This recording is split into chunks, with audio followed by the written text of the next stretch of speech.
Vamos a comenzar orando y vamos a compartir la palabra. Luego al final entonces tenemos el cántico. ¿Está bien? ¿Qué tal si estamos de pie por última vez? Y por última vez antes de que vayamos a la palabra. Y busquemos en nuestras Biblias Lucas capítulo 24. Lucas capítulo 24 es uno de esos versos bíblicos que nos habla del evento de la resurrección y lo que ocurre después. Y quiero basar el mensaje que compartiré con ustedes en esa palabra. Así que antes de eso vamos a orar. Padre, agradecidos estamos de que tú eres bueno, fiel, misericordioso y todopoderoso. No hay otro como tú. Dice tu palabra que no hay otro nombre bajo el cielo dado a los hombres en el cual nosotros podamos ser salvos. Y qué bueno que Jesús abrió camino para que nosotros pudiéramos conocerte a ti, Padre. Oro, Señor, en el nombre de Jesús para que a través de la palabra que hoy voy a compartir con tu iglesia y con nuestros amigos que hoy nos visitan también, Señor, que esta palabra pueda ayudarnos a tomar en cuenta y a reflexionar del significado de la resurrección para nosotros que estamos aquí hoy. Oramos, Padre, para que la palabra sea como semilla que caiga en terreno fértil y que a través de la misma, como dice tu palabra, tu Espíritu Santo despierte fe en aquellos en quienes tú ya estás trabajando. En el nombre de Jesús. Amén. Amén. Leemos la palabra en el capítulo, como bien les mencioné, 24 de Lucas. Y quiero que esté con su Biblia abierta porque todo lo que vamos a compartir hoy va a estar basado en lo que ese texto nos dice. Lucas 24, 36, una respuesta a la resurrección de Cristo. ¿Se ha dado cuenta usted si en algún momento usted se ha detenido de que cada vez que Dios a través de su palabra nos ha revelado algún evento trascendental, siempre él mismo ha generado una respuesta en la gente que está alrededor? Y cuando pensamos en la resurrección de Cristo, definitivamente esto amerita el que en nosotros se despierte una respuesta que es la que nosotros vamos a mirar a la luz de este pasaje en Lucas capítulo 24, verso 36. Esto que voy a leerles, para los que han leído el capítulo 24 en otro momento, se da luego de que Jesús se encuentra con unos caminantes que algunos dicen que eran discípulos cercanos, otros dicen que quizás eran discípulos no de los 12 sino de otro grupo. Estaban desilusionados, estaban muy tristes porque ellos habían escuchado que Jesús resucitaría, pero ellos ya había llegado el día y no se habían dado cuenta, la noticia no les había llegado. Y ellos estaban muy frustrados con el hecho de que lo que se había anunciado de Jesús no había ocurrido según ellos lo habían esperado. Y Jesús caminó con ellos hasta que se reveló delante de ellos y hasta partió el pan con ellos. Y luego de eso, Jesús se presenta a sus discípulos. En el capítulo que vamos a leer, 24, verso 36, y lee así, dice: mientras ellos relataban estas cosas, Jesús se puso en medio de ellos y les dijo: paz a ustedes. Verso 37, pero ellos, aterrorizados y asustados, pensaron que veían un espíritu. Y él les dijo: ¿por qué están turbados y por qué surgen dudas en sus corazones? Miren mis manos y mis pies, yo mismo soy. Tóquenme y vean, porque un espíritu no tiene carne ni huesos como ustedes ven que yo tengo. Cuando dijo esto, les mostró las manos y los pies. Como ellos todavía no lo creían a causa de la alegría y porque estaban asombrados, les dijo: ¿tienen algo de comer? Verso 42, ellos le presentaron parte de un pescado asado y él lo tomó en las manos y comió delante de ellos. Después Jesús les dijo: esto es lo que yo les decía cuando todavía estaba con ustedes, que era necesario que se cumpliera todo lo que sobre mí está escrito en la ley de Moisés, en los profetas y en los salmos. Entonces les abrió la mente para que comprendieran las Escrituras.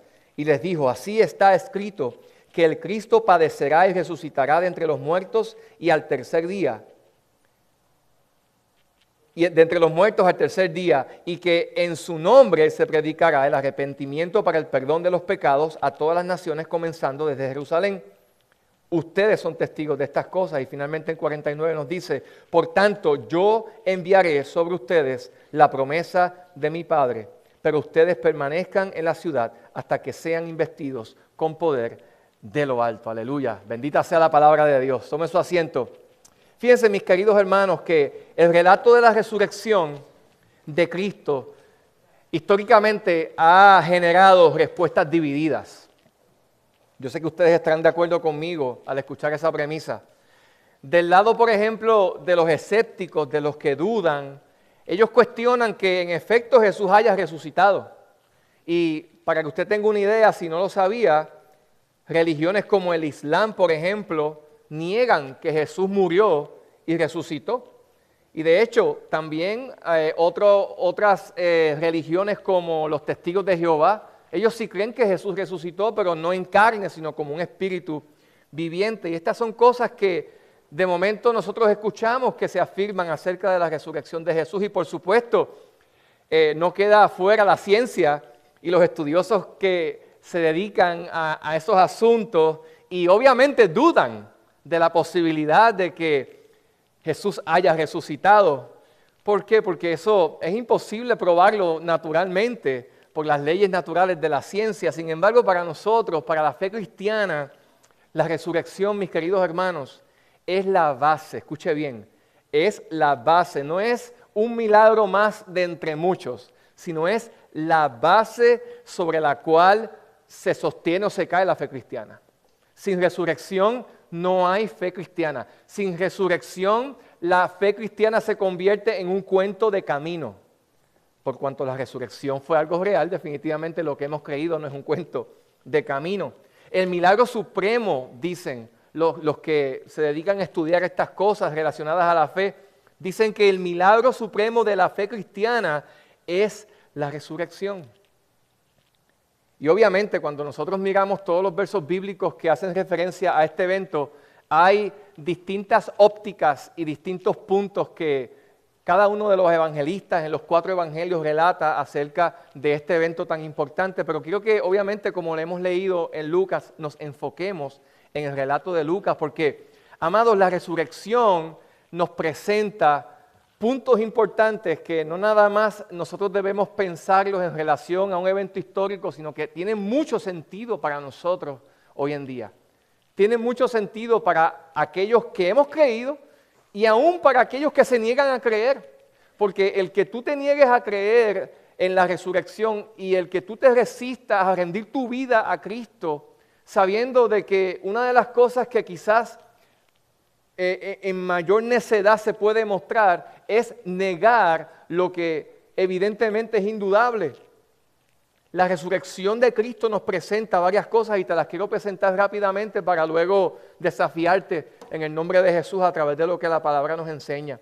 La resurrección de Cristo nos presenta la evidencia real del cuerpo de Cristo glorificado. Y lo vemos básicamente en los versos del 36 al 46. ¿Qué significa eso? ¿Qué significa el hecho de que la resurrección aquí, la historia de la resurrección nos presenta la evidencia? Esa palabra es importante, evidencia del cuerpo glorificado de Cristo. ¿Qué significa eso? Hermanos, que cuando Cristo resucitó, aunque el cuerpo, obviamente el cuerpo de Jesús era un cuerpo físico, era uno transformado. Eso es lo que significa el cuerpo glorificado. Era uno transformado, libre de toda corrupción, perfecto, que no se envejece ni muere. Y que interesantemente, si usted ha leído, por ejemplo, pasajes como Juan capítulo 20, versos 19 y 26, se habla de un cuerpo que puede ser palpado, pero que también tiene facultades extraordinarias. Jesús se registra que mientras los discípulos estaban atemorizados, encerrados en un cuarto, Él entró y traspasó paredes. Se transportó de un lugar a otro de manera casi instantánea. Y eso usted dice, ¿cómo es posible? Sí. Y esa esperanza, escúcheme bien, la evidencia de la resurrección nos recuerda que Jesús, como dice 1 Corintios 15, si usted ha leído, Él es la primicia de los que hemos creído. Pues así como Cristo resucitó de entre los muertos con un cuerpo glorificado, asimismo aquellos que hemos creído en la resurrección futura, también nos levantaremos de la misma manera con un cuerpo similar al de Cristo. Eso significa que para nosotros la resurrección no solamente representa la evidencia de una fe que no está basada en un mito, que no está basada en un cuento, que no está basada en una idea vacía, sino también representa la esperanza de que todos aquellos que hemos creído y batallamos con las realidades de un cuerpo afectado por el pecado, por la caída, que se enferma, que se cansa, que se muere. Tenemos la esperanza de que al creer en el Evangelio y al tener a Cristo, nos espera, amados, un cuerpo glorificado. Pues así como Cristo fue levantado con un cuerpo glorificado, asimismo seremos nosotros, pues Él es la primicia. ¿Cómo te hace sentir eso a ti en esta mañana? Tarde. A mí me hace sentir esperanzado. A mí me hace sentir, wow, Señor, gracias. Porque la esperanza que el Evangelio nos ofrece es una que nos llevará aún más allá de la muerte. Estamos ante la evidencia, cuando Jesús se presenta aquí ante sus discípulos, de un cuerpo real, no de un espíritu viviente. Todo esto mostrando, en otras palabras, el empeño que Jesús tenía de dejar un testimonio real de tan importante evento. Y de la misma forma, combatir en este momento ideas contrarias que, por ejemplo, negaban el valor del cuerpo. En el primer siglo se sabe que habían ideologías y corrientes que inclusive se metían en la iglesia que catalogaban el cuerpo y la materia como algo no espiritual. Por eso rechazaban la encarnación de Jesús. Y por eso rechazaban el hecho de que Jesús, el Hijo de Dios, pudiera haber resucitado en cuerpo, en carne. Pero si eso no hubiera sido así, entonces nuestra fe carecería del elemento de la realidad. ¿Cuántos de ustedes han escuchado por aquí? Sí, es que eso si tú lo crees es por fe. Es por fe. Pues está bien, no hay problema. Pero la fe que nosotros tenemos a la luz de la revelación de Dios en la Escritura no es una que está basada en algo superficial, sino en una realidad. El Verbo se hizo carne, Juan capítulo 1, y habitó entre nosotros. La historia da testimonio de haber presenciado a Jesús y de haber visto milagros. Usted si hace un estudio de las fuentes externas a la Biblia que validan lo que está en la palabra de Dios, amados, creemos en textos como la Ilíada de Homero, creemos en textos históricos que tienen, amados, escritos paralelos o manuscritos quizás mínimos y muy lejanos del momento en el que se escribieron. Y cuando miramos la Biblia hay miles, el Nuevo Testamento tiene miles de manuscritos que están muy cercanos a la fecha en la que se escribieron y que relatan acerca de este evento. Así que a la hora de la verdad hace falta más fe para dudar en la resurrección que para creer y confiar que lo que Jesús hizo y lo que la Biblia nos relata es como nosotros lo estamos presenciando al leer la palabra de Dios.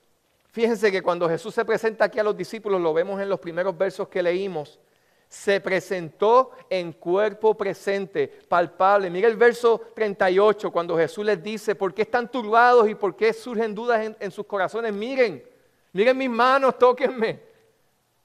Aquí estoy, soy yo mismo, vean. Un espíritu no tiene carne ni huesos. Ustedes ven que yo soy el que estoy aquí ante ustedes y si tienen un poquito de duda, tengo hambre, denme un poquito de pescado. Para que duden, para que se les quite la duda, denme de comer un poquito. Y con esto, amados, nos recuerda la palabra de que nosotros, y esto es algo que a mí me alienta tanto en relación a la fe, yo le sirvo a un Salvador que es real, que venció la muerte, que como dice 1 Corintios 15, 55, es el testimonio vivo de que la muerte fue vencida. ¿Dónde está, oh muerte, tu aguijón? ¿Dónde, oh sepulcro, tu victoria? Jesús venció sobre la muerte y se reveló de manera evidente para que quedara un testimonio que ahora, después de casi 2000 años, estamos todavía proclamándolo porque a través de ese testimonio todavía el Señor salva al pecador y da nueva vida. Llama mi atención en esos versos algo interesante que te quiero compartir. Y es el deseo que yo percibo de Jesús de presentarse ante sus discípulos entendiendo cómo ellos estaban. Dios no anula ni ignora nuestra realidad humana.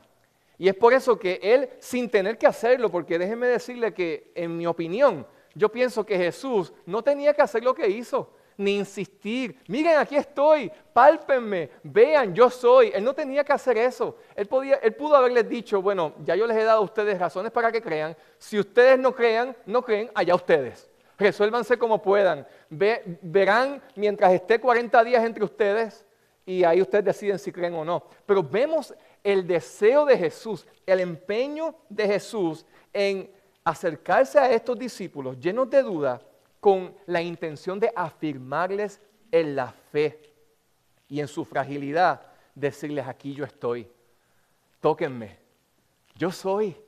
No, esto que ustedes han creído no es un cuento, no es una historia, no es una historia inventada por hombres, es una realidad. Y es por eso que cuando nosotros miramos la palabra, existen pasajes que son preciosos, como lo tenemos ahí, como el de 1 Corintios 15. El texto de 1 Corintios 15, verso 3, es poderoso porque nos da una interpretación de la resurrección. Y el apóstol Pablo, afirmando este punto, nos deja saber lo siguiente, y te lo leo, está ahí, me puedes seguir en la lectura en la pantalla, dice, porque yo les entregué en primer lugar lo mismo que recibí, que Cristo murió por nuestros pecados conforme a las Escrituras, fue sepultado y resucitó al tercer día conforme a las Escrituras. Y aquí el verso 5 es importante, este es el testimonio de Pablo, que se apareció a Cefas, a Pedro, y después a los 12. Luego se apareció a más de 500 hermanos a la vez, la mayoría de los cuales viven aún, pero algunos ya duermen. ¿Qué está diciendo aquí el apóstol Pablo? Él está diciendo, no hay duda, tenemos alrededor de 500 personas, o quizás más, que si le preguntáramos en el momento en el que Pablo escribió, porque este es el testimonio de Pablo diciendo, de los cuales mientras Pablo escribía y escribió, todavía estaban vivos. Podían ir a sus casas y preguntarles, oye, ¿tú viste a Jesús? ¿Hablaste con él? ¿Lo saludaste? Sí, es verdad, yo lo vi. Y en un tribunal, ¿cuántos testigos se necesitarían para probar la inocencia de un acusado? O para probar la culpa de un acusado. ¿Cuántos se necesitarían? Quizás 1, quizás 2, 3.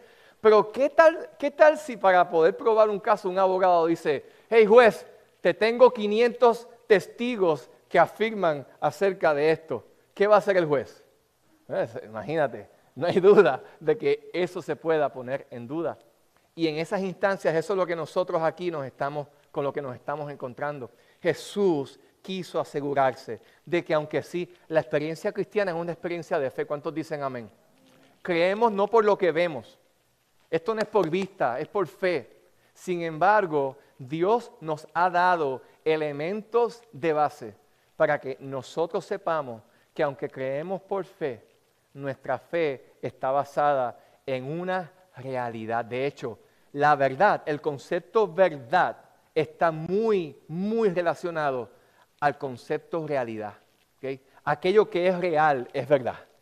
Y cuando pensamos en Jesús, cuando Él dice, yo soy la verdad, el camino, la verdad, Él está mostrándose como el Dios real y verdadero que se reveló para salvarnos a nosotros los pecadores. En fin, aquí se nos presenta ese maravilloso testimonio que comprueba que Cristo vive y que Él resucitó, que venció la muerte y el pecado como lo había prometido. Así que la resurrección nos presenta, diga conmigo, evidencia de que Cristo lo que dijo lo cumplió. Y en segundo lugar, que también nos presenta la resurrección en base a lo que Lucas nos relata, cumplimiento. Así que la resurrección es evidencia, pero también es ¿qué?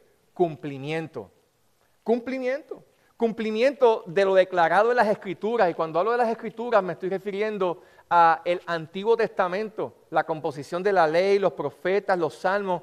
El verso 44 nos lo dice, lo vamos a leer en su Biblia, léalo conmigo. Después Jesús les dijo, esto es lo que yo les decía. Jesús está recordándoles a ellos, oye, ustedes se olvidaron de que yo les había dicho, no una, no dos, sino en 3 ocasiones, que era necesario que yo padeciera, sufriera, muriera y resucitara al tercer día. Yo les decía cuando todavía estaba con ustedes que era necesario que se cumpliera todo lo que se había dicho de mí en las Escrituras. Recordemos que Jesús le había anunciado esto a sus discípulos. De hecho, si nosotros nos damos cuenta, en varios pasajes de los evangelios eso es así, es comprobable. Y en el Antiguo Testamento, en los primeros 5 libros de la Biblia que se le atribuyen a Moisés, vemos símbolos y tipologías y de alguna manera eventos que anticipan la resurrección y la muerte de Cristo. Por mencionar algunos, si usted ha leído Génesis 22, donde habla del sacrificio de Abraham, cuando entrega a su hijo Isaac, esa historia apunta al futuro sacrificio de Cristo. Cuando miramos la historia de la Pascua, de las plagas en Egipto y esa última plaga donde fueron perdonados los primogénitos de Israel, el cordero que se sacrificó, la sangre en los dinteles de las puertas, todo eso apuntaba desde el Antiguo Testamento a el sacrificio de Cristo, la serpiente de bronce levantada, que Juan luego señala que así Cristo iba a ser levantado para que todo aquel que creyera en Él tuviera vida eterna, el maná en el desierto, los sistemas de sacrificio en Levítico, en fin. Si seguimos, hay hasta declaraciones de los profetas, de los salmos, que añaden al hecho de que el anuncio de la obra redentora de Cristo, amados, había sido anunciada miles y miles y miles de años antes y los discípulos solo estaban simplemente siendo testigos de un cumplimiento. Y al yo reflexionar en esto, mis queridos hermanos, a mí esto me hace recordar la fidelidad de Dios. Dios nos presenta a través de la resurrección evidencia, pero para que no dudemos, para que sepamos que nuestra fe está basada en una realidad, no en un invento.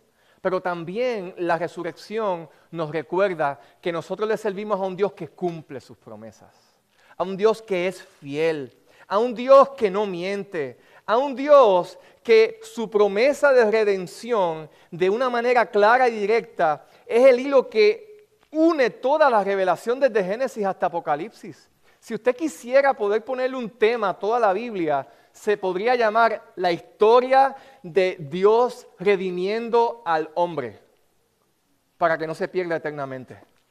Esa es la historia, ese es el hilo, la historia de la redención que tiene su clímax en el momento de la resurrección. Solamente, amados, porque Dios no quería que ni tú ni yo nos perdiéramos eternamente, sino que le conociéramos a Él y tuviéramos vida eterna. De hecho, la palabra dice en Juan 23, en Números 23, lo tenemos ahí en el PowerPoint, dice, Dios no es hombre para que mienta, ni hijo de hombre para que se arrepienta. Él dijo y lo hará, habló y lo ejecutará. Así que la resurrección, amados, nos hace recordar que tú le sirves a un Dios que no miente. Que si no le sirves a Dios todavía, te invito a que consideres que el Dios que no miente, que es verdad, que no tiene verdad, Él es la verdad, te está llamando para que tú conozcas la realidad de lo que significa servirle a Él. En tercer lugar, hasta aquí hemos visto que la resurrección, la historia de la resurrección nos recuerda que tenemos evidencia para nuestra fe, amén.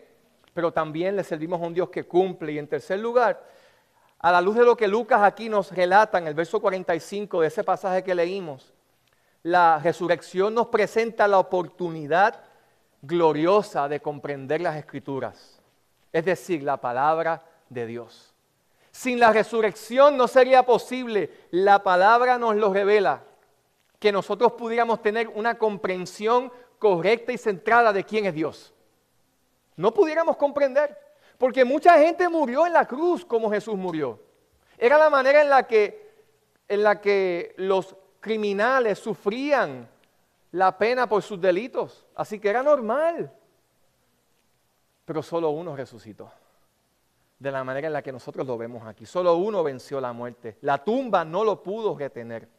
Así que en esas instancias, cuando leemos el Salmo 45, vemos que gracias a la resurrección, entonces los discípulos pudieron adquirir un entendimiento profundo de la Escritura. Y escuche bien, se los leo porque es importante, verso 45, entonces les abrió la mente, qué maravilloso. Subraye eso en su Biblia, les abrió la mente, amados. Nosotros necesitamos que el Señor abra nuestras mentes. Los discípulos que anduvieron con Jesús 3 años y quizás un poco más, aunque anduvieron con Él, eso no fue suficiente. Necesitaron la intervención sobrenatural de Dios para que un switch en el alma pudiera ser encendido y se pudieran dar cuenta de que ante ellos tenían al Dios Todopoderoso, capaz de salvarlos. Dice que Él les abrió la mente para que comprendieran las Escrituras. Y esta expresión, hermanos, esta expresión sugiere, decía un comentario que consulté, esta expresión sugiere la apertura sobrenatural de la mente de los discípulos para recibir las verdades reveladas por Él. Eso es lo que significa. Lo voy a repetir. Significa o sugiere la apertura sobrenatural. Significa que para que tú puedas comprender las verdades del Evangelio, tú necesitas una cirugía espiritual en tu mente y en tu alma para que de alguna manera tú puedas comprender que la verdad del Señor hace sentido para nosotros. Y Jesús obviamente les hace referencia a esto y nos deja el testimonio, porque si una debilidad tenían los discípulos, el verso 27 del mismo capítulo 24 de Lucas nos lo dice que ellos eran tardos para oír y tardos para entender. Estaban bloqueados, no entendían. Usted algún día, en algún momento, fue usted uno de ellos o conoció a alguien en su salón de clase o tuvo un empleado que como que no le entraba lo que usted le explicaba. Oye, pero no te entra esto, Dios mío, te lo explico, te lo dibujo, te lo pongo, pero no lo entiendes. A mí me pasaba eso con las matemáticas a veces. Me pasaba con el precálculo. Cuando llegué a precálculo, álgebra y trigonometría, oye, Señor, eso no me entró. Llegué hasta álgebra, pero después de ahí no me entró más nada. Qué difícil, ¿verdad? Parecería como que hace falta revelación. Pues a la luz de la Escritura, cuando de las verdades espirituales se trata, para la mayoría de nosotros parecerá otro idioma. Y de eso hay mucha gente que no tiene problema en dudar que Jesús sí era el Hijo de Dios, era un buen profeta. Ni siquiera hay gente que asegura y cree que Él resucitó. Pero todavía no se ha despertado dentro de ellos la fe para decir, el yo pensar en que Jesús murió y resucitó, y murió por mis pecados y resucitó, me hace sentir que yo lo necesito. Me hace sentir que yo necesito arrepentirme. Me hace sentir que yo tengo que abandonar mi estilo de vida que no le agrada a Dios porque me estoy dando cuenta que eso ofende a Dios y quiero abandonar eso para seguir a Cristo. Para que eso ocurra, tiene que haber una intervención sobrenatural en la vida de la persona. Yo les puedo contar de mí, de muchos testimonios. Habiendo crecido hasta en la iglesia por muchos años, no fue hasta el momento en el que yo de momento sentí y percibí que yo tenía que arrepentirme. Y decía, Señor, ¿pero por qué yo me tengo que arrepentir? Si yo no le he hecho mal a nadie. Pero yo tenía una convicción profunda de que yo tenía que arrepentirme de mis pecados, de que yo le había fallado a Dios cuando yo me consideraba un nene bueno, que no rompía un plato. Pero es que cuando el Espíritu de Dios trae convicción a tu vida, no importa cuánta justicia tú te crees que tienes, ante la justicia de Jesús, la mancha se nos nota. Ante la santidad de Cristo, ante la perfección del Dios que murió y resucitó, la mancha de nuestra naturaleza caída y pecaminosa se nos nota y no tendremos otra opción en esos momentos que decirle, Señor, rescátame. Porque aún yo tratando de en mis propias fuerzas salvarme a mí mismo, me doy cuenta que no lo puedo hacer. De hecho, cuando hablamos de la salvación y de entender esto, estamos hablando del hecho de que a la hora de arrepentirnos, no nada más nos estamos arrepintiendo de las obras malas que hemos cometido, sino también nos estamos arrepintiendo de la pretensión de haber pensado de que por portarnos bien podemos ganarnos el cielo, anulando así la justicia perfecta de Cristo, estableciéndonos que podemos competir con Jesús, quizás asumiendo que si yo hago lo mejor que puedo, Dios va a tener misericordia de mí. No, amado, si fuera así, ninguno de nosotros sería salvo. Todos estaríamos perdidos. Pero gracias a que el Cordero de Dios, inmolado, perfecto, dio su vida en la cruz, como hablábamos la semana pasada, te sustituyó para reconciliarte con el Padre y justificarte ante Dios. Gracias a eso, nosotros entonces tenemos la seguridad de que no es por nuestras obras de justicia que nosotros hubiéramos hecho, sino por su gracia que nosotros podemos ser salvos. Y gracia no es otra cosa que recibir algo a cambio de nada, es un regalo gratuito que recibimos, no porque sea barato. ¿Cuántos de ustedes han pensado que aquello que reciben gratis, porque no te costó nada, pues tiene poco valor?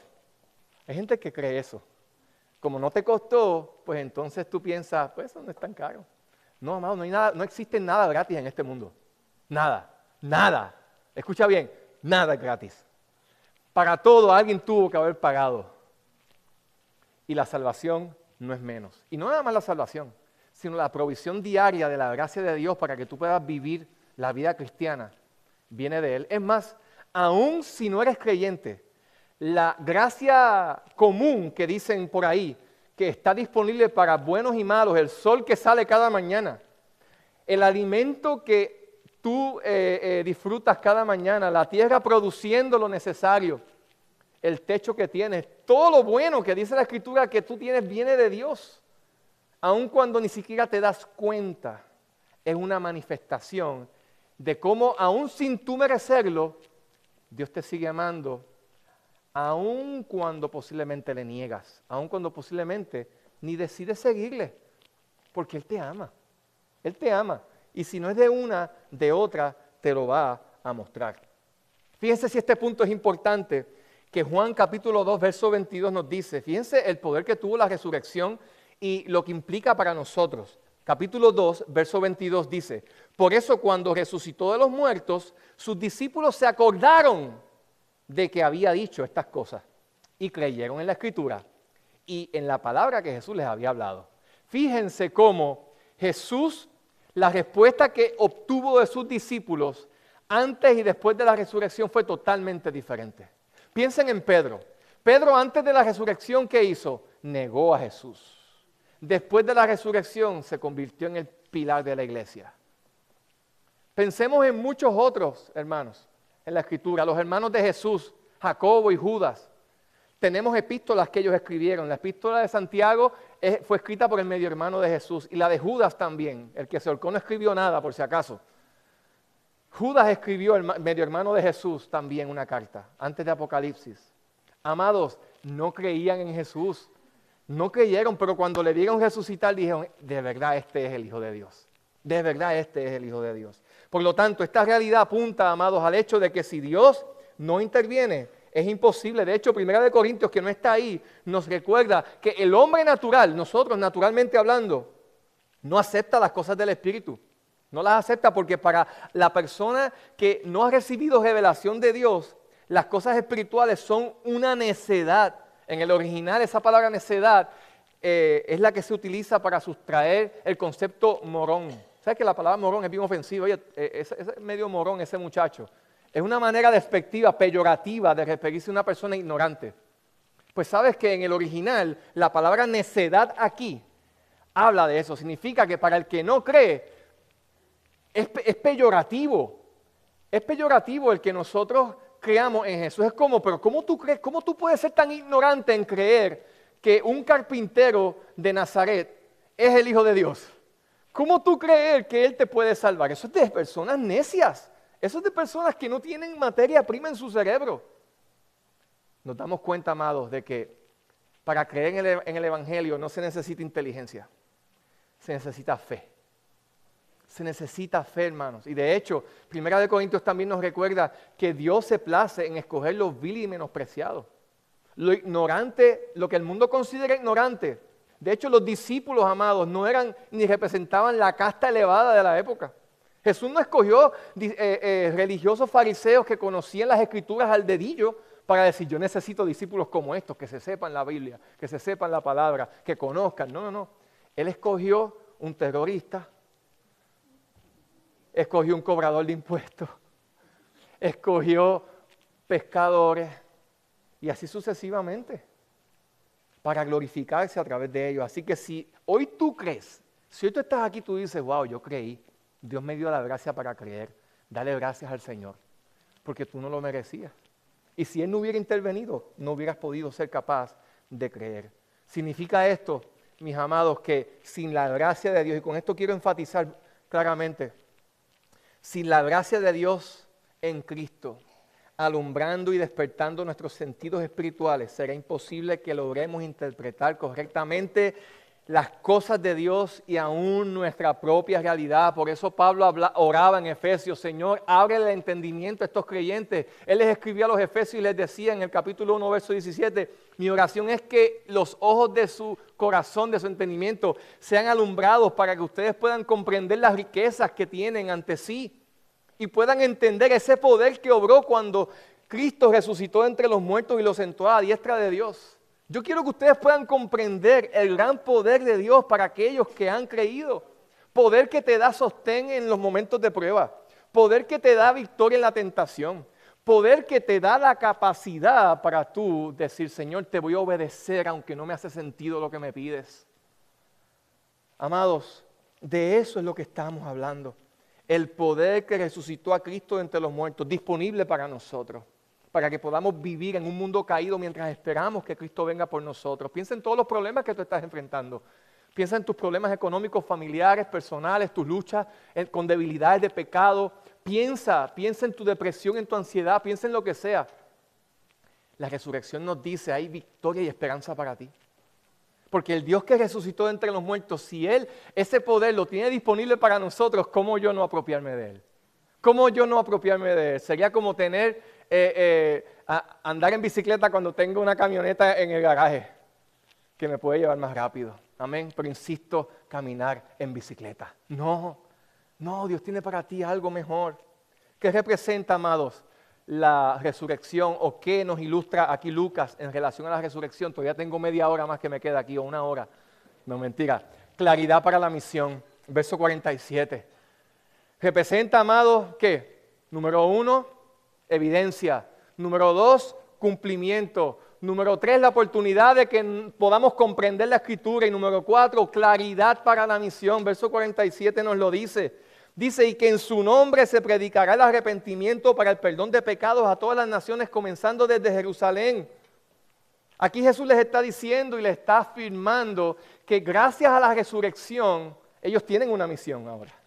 Si Jesús no hubiera resucitado, los discípulos no hubieran tenido una misión que realizar. Porque hubieran estado lamentándose de haber creído una mentira. Pero ahora Jesús resucitó, lo que se necesitaba cumplir ha ocurrido. Ahora ustedes tienen una misión.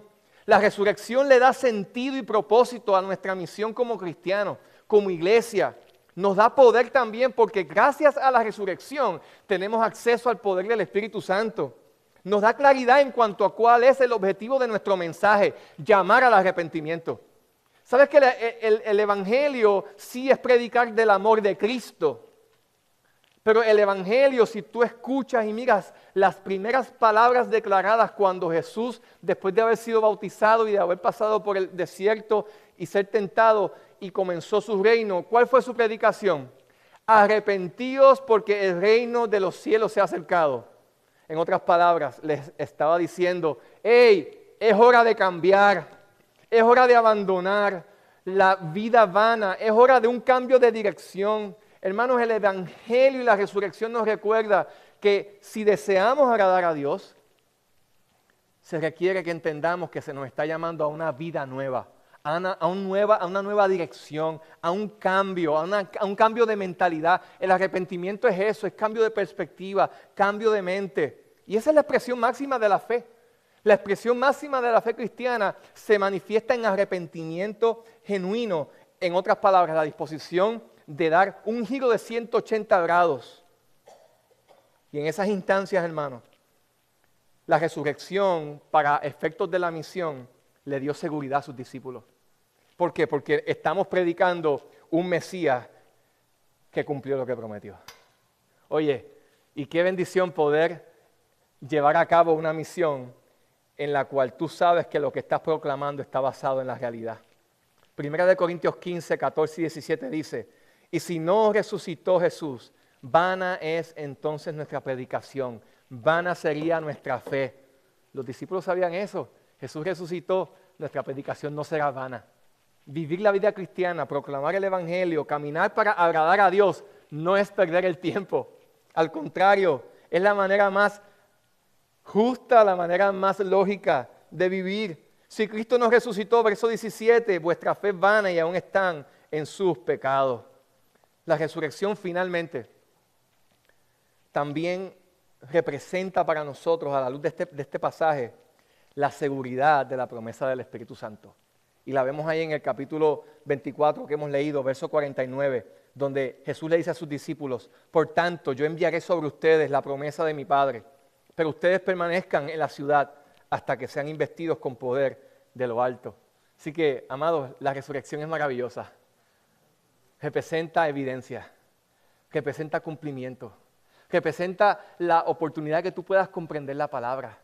Representa aquello que le da sentido y propósito a la misión de vida que Dios nos ha dado, de ser testigos de Él desde nuestro entorno inmediato hasta lo último de la tierra. Pero también, amados, la resurrección implica la seguridad de que Él no ha pretendido que nosotros vivamos la experiencia cristiana sin su asistencia directa. De hecho, la palabra de Dios nos dice en Juan capítulo 16 que Jesús le dijo a sus discípulos: a ustedes les conviene que yo me vaya, cuando Él se entristeció al Él comunicarles que iba a morir, que los iba a dejar. Les conviene porque si yo no me voy, yo no les podría enviar el Consolador que vendrá a ustedes. Y el 17, capítulo 14 dice: hasta ahora yo he estado con ustedes, pero viene uno que va a estar en ustedes. No es lo mismo andar con Jesús que tener a Jesús. No es lo mismo andar con Dios que tener a Dios. Oh, yo quiero que tú estés conmigo. No. Yo no necesito a Dios conmigo. Yo necesito a Dios dentro de mí. Yo necesito a Dios habitando. De hecho, por eso es que somos el templo del Espíritu Santo, dice la Biblia. El templo no es esta estructura, esto es un local muy bonito. El templo somos nosotros, donde Dios quiere manifestarse, quiere habitar, quiere reinar por medio de su Espíritu Santo. Es maravilloso cuando pensamos en esta promesa. Una de las promesas más ignoradas y más tomadas en poco es la promesa del Espíritu Santo. Es después de la vida eterna, pensar en la vida eterna, conocer a Dios, es la bendición para mí más grande que jamás nosotros podamos experimentar al saber que no importa dónde nos vayamos, Dios está con nosotros y está en nosotros. Yo pienso que nosotros estábamos tan arruinados que Él necesitó meterse dentro de nosotros para poder ordenarnos. ¿Cuántos de ustedes, de momento, cuando han comprado alguna casa, verdad? La han querido comprar, pero han tenido que mudarse, y mientras se mudan están adentro la remodelan, mientras están viviéndola. No cuando están aparte, sino ya viviendo dentro de ella. Qué difícil es. Así mismo es Dios. Dios se ha mudado a nosotros cuando todavía la cama no estaba como Él quizás hubiera querido. Cuando todavía la pintura no era la que Él prefería, cuando todavía habían cosas medias polvorientas y sucias en nuestro corazón. Allí Él dijo: no, yo me voy a mudar allí. Yo me voy a mudar allí. Porque mi presencia allí puede hacer que, como en la creación en Génesis 1:1, en el desorden empiece a haber orden. Porque eso es lo que Dios hace. Cuando Él entra a nuestra vida y nos da su presencia, Él empieza a ordenar las cosas. Él nos invita a arrepentirnos, Él nos invita a obedecerle, Él nos invita a rendirnos a Él. Porque esa es la manera en la que nosotros le abrimos paso para que Él haga lo que solamente Él puede hacer, que siempre será bueno para nosotros y de bendición. Todos nosotros sabemos que la promesa del Espíritu Santo no es otra cosa, como bien ya les dije, el regalo de la presencia de Dios para cada creyente. Ese es el regalo de Dios para ti. Escucha bien esto. Regalo, amado, que es una presencia poderosa. Presencia que no lo tenemos ahí, así que tienes que escucharlo. Presencia que consuela y ayuda, dice Juan 16:13. Presencia que convence de pecado, dice Juan 16:8. Presencia que nos guía a toda verdad, Juan 16:13. Presencia que nos enseña y nos recuerda las enseñanzas de Jesús. Tú necesitas a alguien que te recuerde lo que Jesús te enseña. Tú necesitas a alguien que te recuerde el sermón del domingo, el miércoles, porque se te olvidó. Y estás viviendo una prueba de incredulidad y te has olvidado del poder de la resurrección que está disponible para ti. Se te ha dado el Espíritu Santo si eres creyente, para que el Espíritu Santo te recuerde lo que Jesús nos ha enseñado. Eso lo dice Juan 14:26. Presencia, el regalo más grande, es la presencia que nos da, no nada más eso, sino también poder para ser testigos, Hechos 1:8. Presencia que nos da dones para que edifiquemos la iglesia, 1 Corintios 12:7. Presencia que produce el fruto de un carácter transformado semejante al de Cristo, Gálatas 5:22. Presencia que nos sostiene en medio de la guerra espiritual, Efesios 6:17-18. ¿Qué más necesitamos?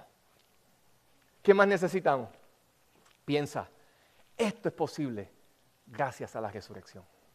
Esto es posible gracias a la resurrección. Esta riqueza es aquella que está disponible para nosotros gracias a la resurrección. Como siempre, esto suena maravilloso, pero esto demanda una respuesta de nuestra parte. ¿Qué respuesta de fe generó todo esto en los discípulos? ¿Qué respuesta de fe? Vaya conmigo a los versos que están ahí, no me lo estoy inventando, versos 50 al 53. En estos minutos que me quedan, mientras los hermanos suben para que nos despidamos con un cántico al final. Dice la respuesta, fíjense bien, que Jesús, dice, los condujo fuera de la ciudad hasta cerca de Betania y alzando sus manos los bendijo. Y aconteció que mientras los bendecía, verso 51 estoy leyendo, se separó de ellos y fue llevado arriba al cielo. Y ellos, escuchen bien la respuesta de los discípulos, y ellos después de adorar, así que respuesta número 1 de los discípulos ante todo esto que presenciaron, ¿cuál fue? Adoración. Número 2, después de adorar a Jesús, regresaron a Jerusalén con gozo. Número 2, la segunda fue obediencia, porque Jesús les dijo, no se vayan de Jerusalén hasta que reciban la promesa. Así que ellos se fueron a Jerusalén. Así que la segunda respuesta a la resurrección después de adoración es obediencia. Y la tercera dice, verso 53, y estaban siempre en el templo alabando a Dios, lo cual no es otra cosa que un nuevo estilo de vida centrado en Dios. Cuando usted lee en Hechos 2:42, y 46 al 47 dice que perseveraban en la doctrina de los apóstoles, perseveraban en el partimiento del pan, en las oraciones, y el Señor añadía a los que habían de ser salvos. Y todos los días se reunían en el templo y en las casas y no cesaban de adorar a Dios, de dar gracias, de predicar el Evangelio. Hermanos, la resurrección despertó en estos primeros creyentes la disposición a aceptar un nuevo estilo de vivir. Un estilo de vivir centrado en Dios. Cuando miramos esta palabra, no tenemos que extrapolarla a nuestra vida, decía, pues así como ellos todos los días estaban en el templo, nosotros también tenemos que estar todos los días aquí en Arlington. No. Eso hace referencia al hecho de que se volvió un estilo de vida para ellos, el servir a Dios. Y ganaban favor para con el pueblo, eran una familia, y todo fue a raíz de ¿qué? Del poder de la resurrección. Todo hizo sentido por eso. Así que, amado, ¿qué tipo de respuesta necesita despertarse en nosotros hoy al volver a reflexionar en todo esto? Adoración. Y escúchame algo, el reformador Juan Calvino decía que nosotros somos una máquina creadora de ídolos. Si tú no adoras a Jesús, no significa que eres neutral ante el asunto, adorarás otra cosa. Así que más vale que adores a Jesús, porque todo aquello que no sea Cristo y tú lo adores terminará destruyéndote. Sea persona, sea cosa, sea sueño que tengas, necesitas adorar a Jesús. Ahí está nuestro bienestar, en adorar a Jesús. Necesitamos obedecer a Jesús porque esa es la muestra de verdadero amor. Si ustedes me aman, obedezcan mis mandamientos. No obedecemos por miedo, obedecemos por gratitud, obedecemos por devoción. Cambiamos la manera de vivir. Estamos dispuestos a, Señor, lo que tú quieras yo voy a hacer. Donde quiera que tú me mandes yo voy a ir. Estoy dispuesto a salir de mi comodidad si es necesario. Porque tú saliste de tu comodidad. Dejaste tu trono para sufrir como un criminal sin haber cometido pecado. Y resucitaste al tercer día para que yo no me perdiera eternamente. ¿Cómo no servirte? Piensa, ¿cómo no servirte? ¿Qué tal si estamos de pie y oramos? Amado Padre, necesitamos de ti urgentemente. Te rogamos en el nombre de Jesús que nos ayudes a amarte, que nos ayudes a adorarte, que la respuesta apropiada, como bien hemos visto aquí, de nuestra parte, sea la que aquí vemos que los discípulos tuvieron. Te adoraron a ti, te obedecieron y estuvieron dispuestos a que su estilo de vida comenzara a tener otra dirección, centrada en ti y no en ellos. Si entre nosotros hay alguien que todavía, Señor, no ha puesto su fe en ti, inquiétale a que pueda acercarse y que pueda, Señor, poner su confianza en ti. Si hoy tú quieres recibir a Cristo como tu Salvador, levanta tu mano ahí donde estás. Si hoy tú quieres arrepentirte de tus pecados porque todavía no le has entregado tu vida a Cristo y no le has aceptado como el Señor y Salvador de tu vida, solo me gustaría que levantaras la mano ahí donde estás para orar por ti, porque Dios te trajo aquí para que tú escucharas este mensaje y vieras que hay oportunidad para todo aquel que crea. Aleluya. Pero si eres creyente y hoy este mensaje te alienta y te sostiene para vivir enfocado en Dios, dale gracias. Y Señor, gracias. Perdóname por haber ignorado la riqueza del poder que tenemos en ti por la resurrección. Cantamos este cántico y meditamos en lo que esto implica. Y si tú deseas recibir a Jesús, no te vayas de aquí sin acercarte. Yo voy a estar afuera, me gustaría orar por ti. Jimmy también va a estar conmigo cerquita por ahí o aquí en el área. Él puede orar por ti también. O cualquiera de los líderes de acá de nuestra iglesia puede orar por ti y dirigirte en esa decisión tan importante. Amén.